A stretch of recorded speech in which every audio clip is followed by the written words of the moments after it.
Hi Pisces, welcome back to your Astro Reels. It's my pleasure to read for you. As you know, these readings are timeless and timeless, so you don't have to have any significant natal placements in the sign of Pisces, and you don't have to be watching this video at the time that I'm publishing it for the messages to be for you or for them to be timely. If you feel that they resonate, then chances are there are messages for you. And if you do not feel they resonate, I would invite you to take a step back and then come back at a later time to see whether you can recognize the messages now that they've had some time to materialize.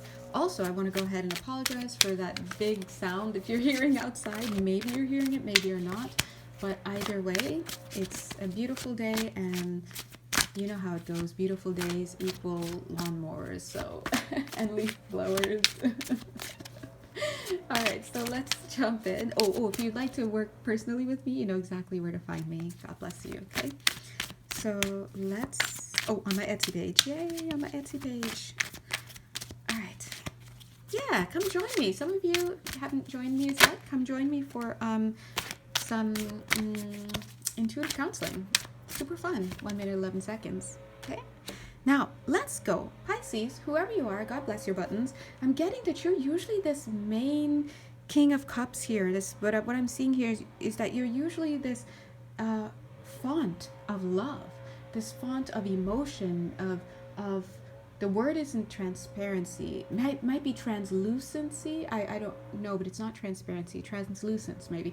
You're usually this energy that's just kind of happy-go-lucky. This doesn't mean that you can't have your somber moments or be in grief or whatnot. It just means that as I'm looking at you, generally speaking, there's usually a nice little childlike energy to you. But as I'm seeing here, we see this King of Cups, he gets a little shadowy down here in the lower regions. We've got two sharks. Something has overtaken your mindset. Let's talk about it, right?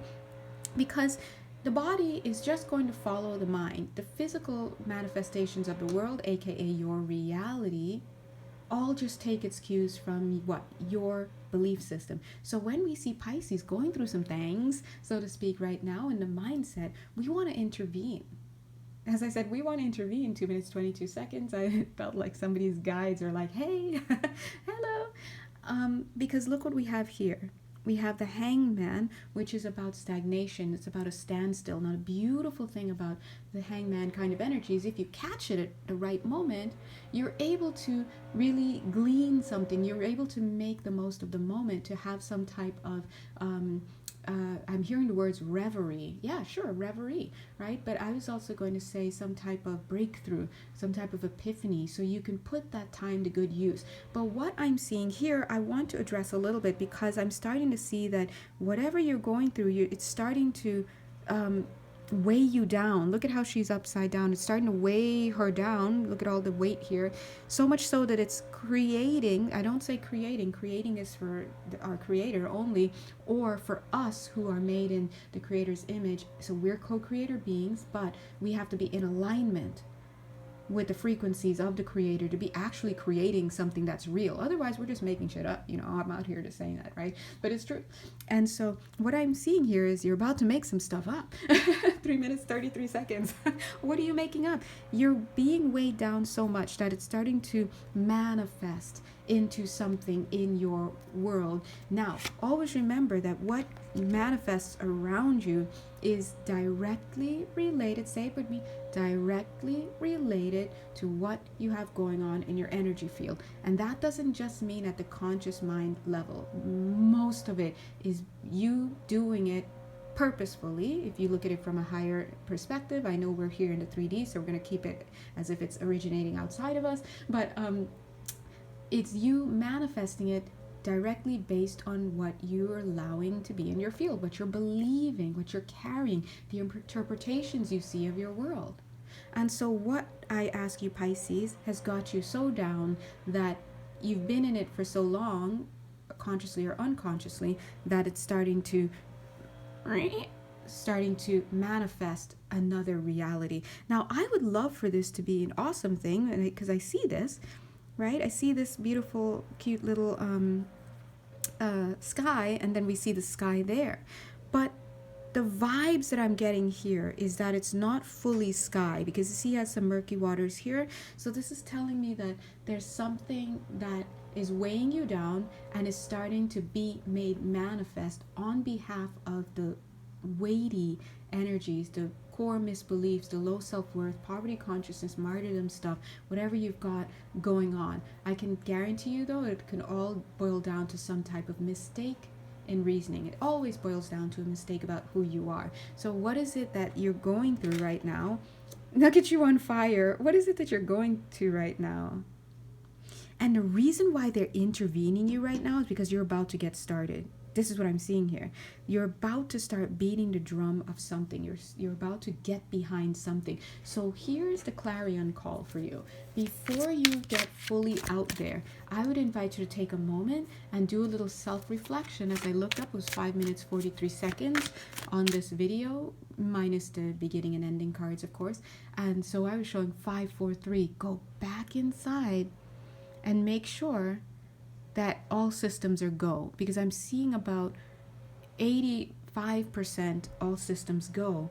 But this little murkiness here that you've got going on, whether it's cleaning up addiction energies, whether it's speaking your truth about some lies you've been holding on to for decades, I'm getting. Now that those lies, when I say speaking your truth, I don't necessarily mean you needing to go back and find somebody and say, hey, bleh, and just tell your whole story. That's not necessarily what I'm saying at all, because the truth is you don't need this other person to have this release here. It could be about giving expression to what you haven't expressed in the past. And when I'm talking about lies, I'm not necessarily saying that you're telling fibs and whatnot. It could be something as simple as you witnessed something growing up, or you experienced things, or you saw things, and you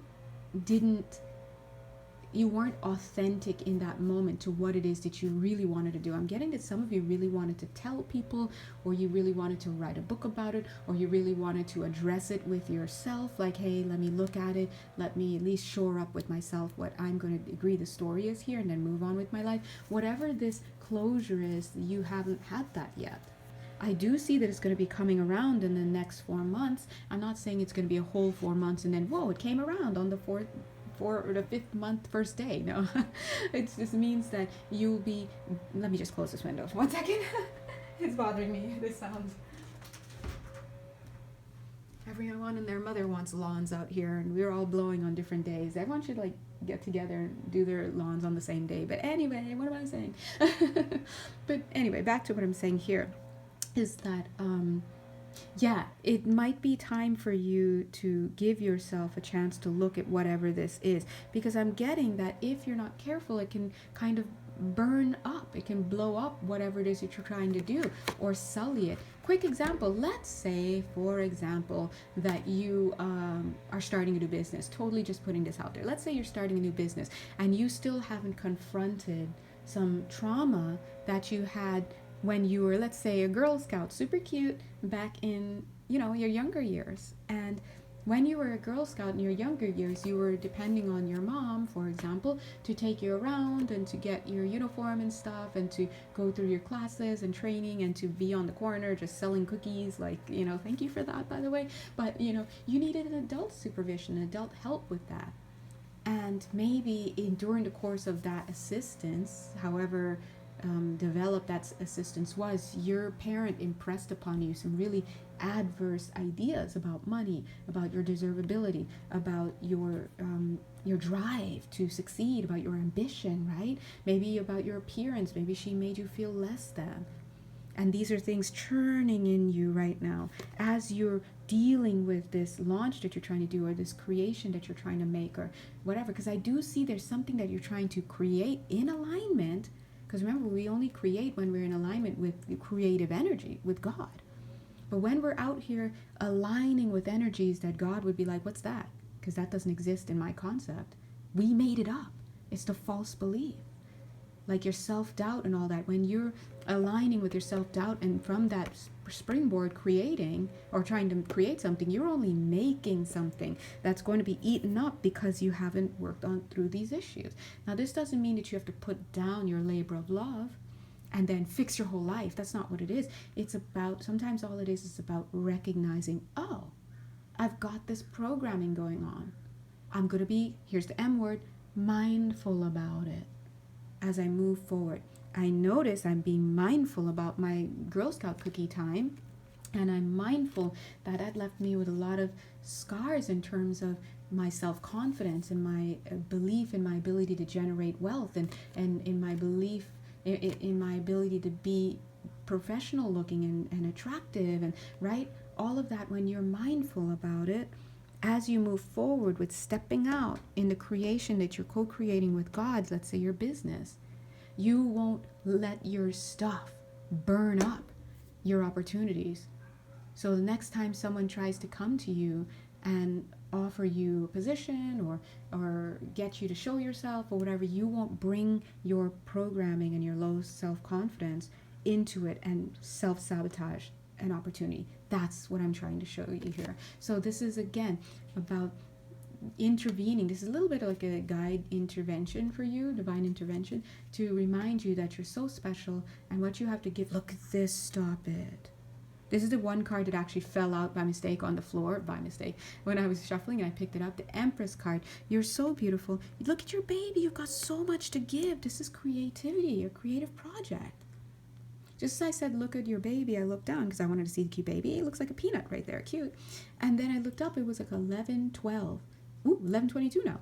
And I realized, oh, and when I looked at my baby, it was at 11:11. So you have to understand that when you're focusing on your creative project, you are in that co-creative mode.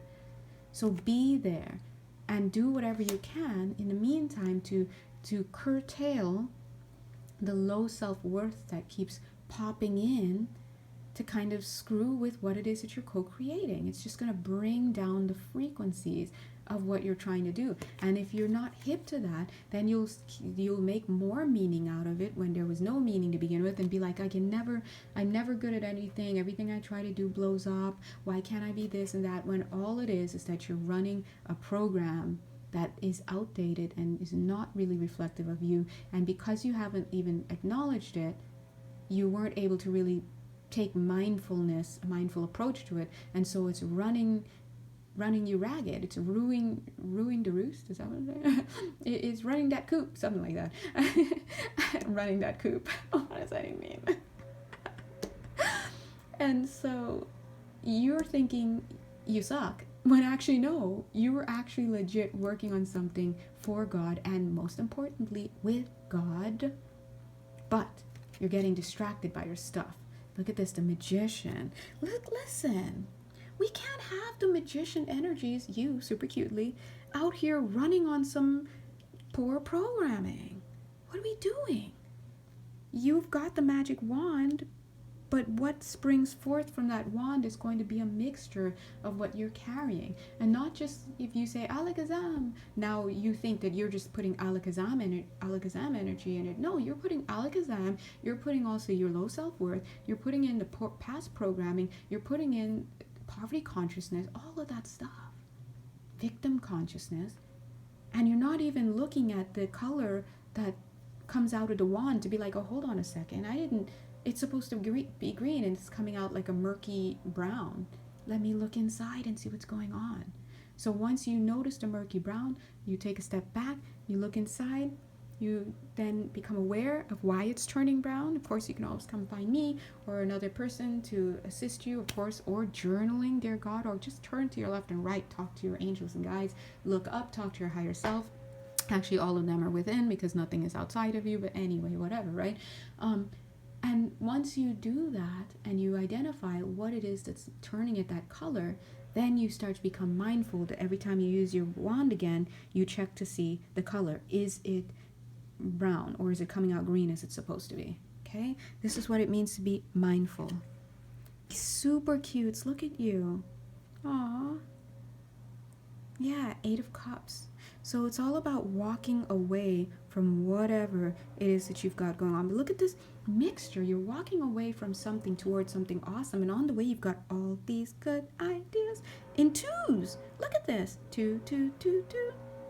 And you're walking, but you can't even see these cute little pairs of cute little insects and stuff and swans coming in to assist you because you're caught up in your 8 of Swords mental state, okay?